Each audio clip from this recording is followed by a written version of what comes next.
बिस्मिल्लाहिर्रहमानिर्रहीम। अज़ीज़म,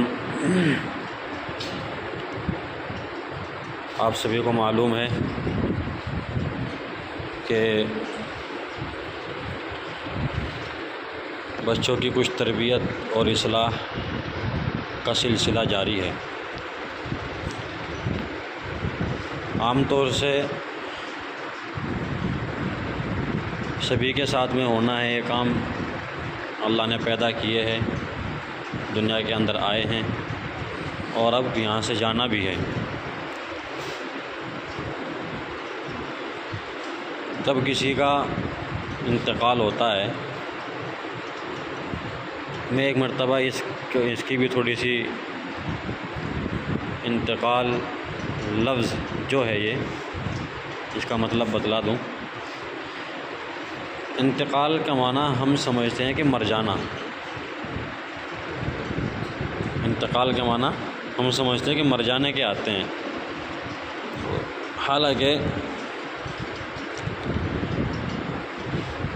तीन चीज़ें हैं। नंबर एक वो जो हमेशा से है और हमेशा रहेगी, वो ज़ात अल्लाह रब्बुल इज़्ज़त की है। अल्लाह हमेशा से है और ना उसकी कोई औलाद है, ना वो किसी की औलाद है, और वो हमेशा से है और हमेशा रहेंगे। ये अल्लाह रब्बुल इज़्ज़त की ज़ात है। दूसरे नंबर पर आता है इंसान। इंसान हमेशा से तो नहीं है, यानी कि ये पैदा किया गया है। अल्लाह तबारक व तआला ने इंसान को पैदा फरमाया है।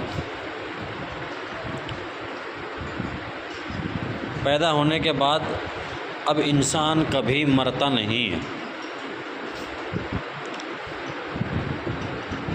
सिर्फ़ और सिर्फ़ उसकी चंद यानी कि थोड़े से टाइम के लिए अल्लाह तबारक व तआला उसकी सांसें बंद कर देते हैं, जिससे कि वो दुनिया के अंदर से कब्र तक, यानी कब्र के अंदर चला जाए, यानी कि आलम दुनिया से आलम बरज़ख में चला जाए। आलम अरवाह से आया था, आलम बरज़ख आलम दुनिया में है और आलम बरज़ख में जाना है। तो इस रूह को अल्लाह तबारक व तआला ने ये सिर्फ़ एक जिस्म अता किया, ये पुतला, और इसके अंदर अल्लाह ने ये रूह डाली और इस पुतले को, मिट्टी के पुतले को चला दिया। जब तक अल्लाह का हुक्म रहेगा ये ऐसा ही चलता रहेगा। जब अल्लाह का हुक्म होगा ये दुनिया के अंदर से अल्लाह इसको ख़त्म कर देंगे। यानी जो अल्लाह ने इस पुतले के अंदर रूह जो डाली है, उस रूह को अल्लाह निकाल लेंगे और इस मिट्टी के सांचे को फिर मिट्टी के अंदर दफन कर दिया जाएगा। और वहाँ जाकर के अल्लाह इस जिस्म को तो गला देते हैं, ख़त्म कर देते हैं, मिट्टी में मिला देते हैं, और फिर एक अलग जिस्म अल्लाह तबारक व तआला अता फ़रमाते हैं। उसके बाद वल्लाहु आलम, जिसके जैसे अमाल उसके साथ में वैसा ही हिसाब व किताब। खैर, वो बात दूसरी है, उधर जाएंगे तो टाइम खींचेगा। बतलाना ये था कि इस दुनिया में आए हैं जाने के लिए और जाना है, लेकिन जब किसी का इंतकाल होता है उस वक्त बड़ी दिक्कत होती है इस चीज़ की कि मय्यत को गुस्ल कौन देगा, मैयत को गुस्ल कौन देगा, कौन कफनाएगा, इस चीज़ की बड़ी दिक्कत होती है। तो आज इसी के ऊपर एक ही वीडियो बनाने का इरादा है। इंशाअल्लाह आपकी दुआ साथ रही, हम आपके सामने इस तरह की वीडियो लेकर के आते रहेंगे। तो चलते हैं, इसको शुरू करते हैं। नूरुद्दीन यहाँ जा।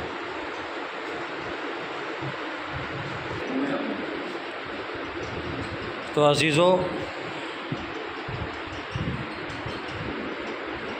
एक वो ले लो रुई। अब बारी आई है गुस्ल देने की।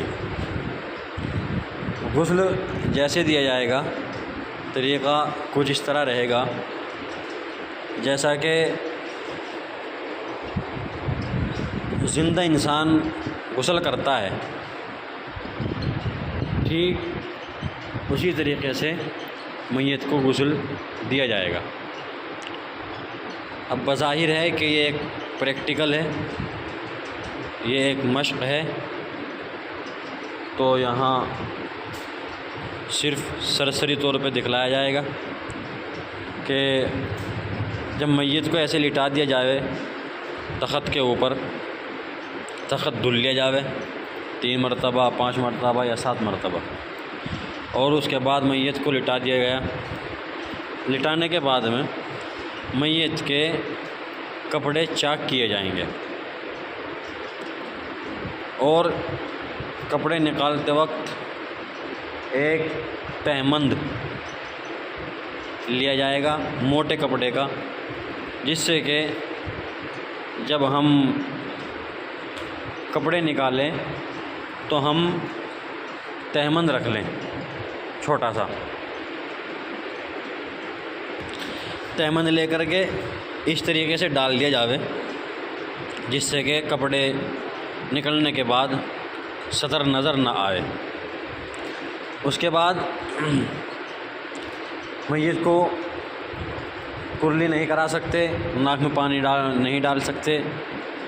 तो उसका आसान सा तरीक़ा ये है कि जो कॉटन जिसको बोलते हैं हम, कॉटन या रुई, उसको पानी में भिगोएं और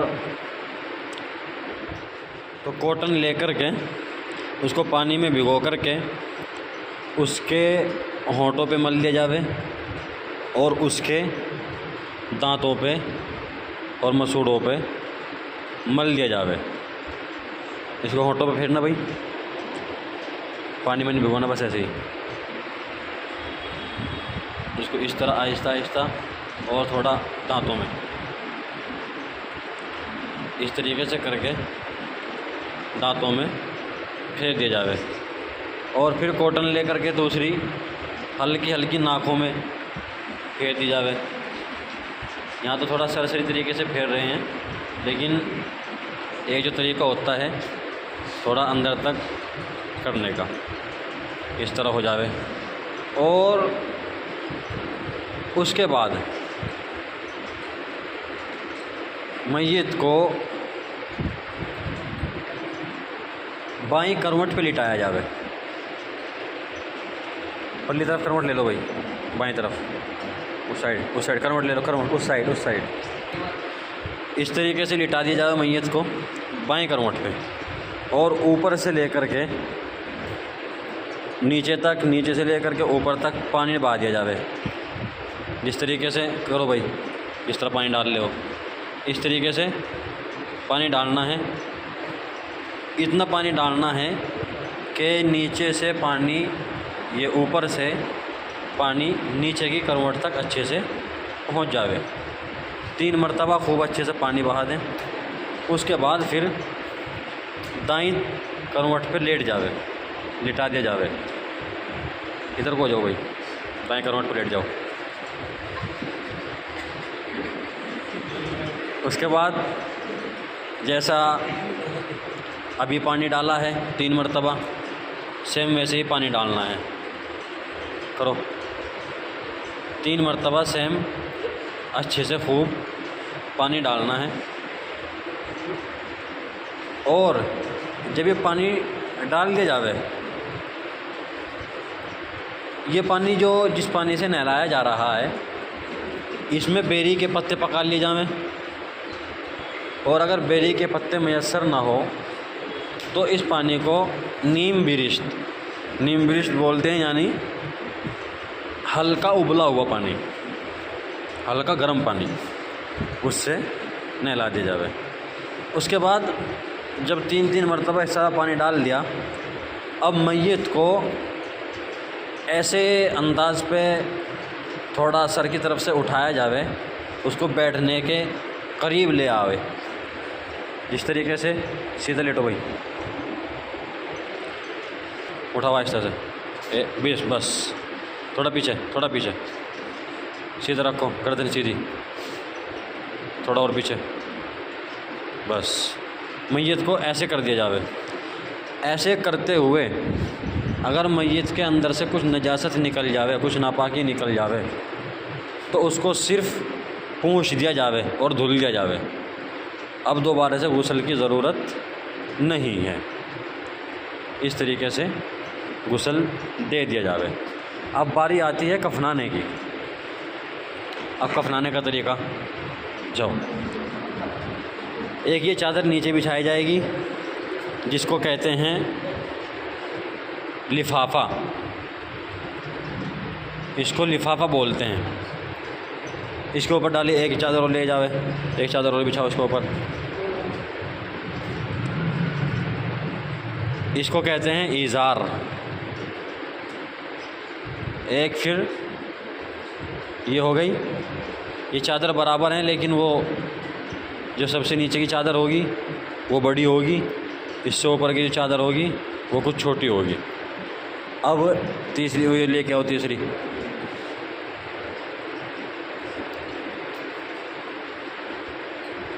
तीसरी ऐसे बिछा लो, ऐसे लेटो भाई। तो एक जो बड़ी चादर होगी, जो नीचे चादर बिछी हुई है, इसकी डबल, जिसको हम बनाएंगे कुर्ता, यानी कि नीचे भी उतना ही और ऊपर भी उतना ही। ये चादर है कुछ इस तरीके से बिछाई गई है इसको कि इसको कुर्ता बना सकें। काटा तो नहीं जा सकता इसको, लेकिन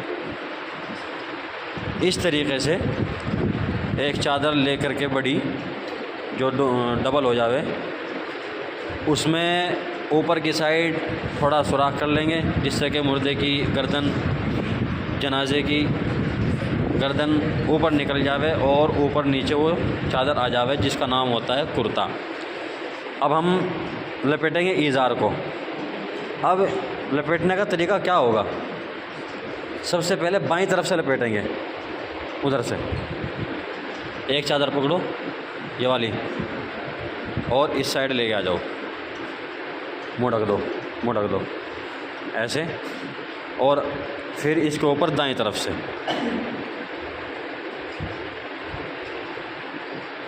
ऐसे ही। फिर ये हो गया इज़ार। ऐसे ही दूसरी वाली चादर, फिर इधर से, पहले बाईं तरफ से, उसके बाद दाईं तरफ से। अब ये हो गया। ये होने के बाद में एक जगह से ऊपर से बन जाएगा, इसको बांधा नहीं जा सकता, कभी सांस का मसला हो जाए। ऊपर से बांधा जाएगा, बीच से बांधा जाएगा कमर से, और एक मरतबा नीचे से बांध दिया जाएगा। ये कफनाने का मुकम्मल तरीक़ा होगा। और जो इसी में ही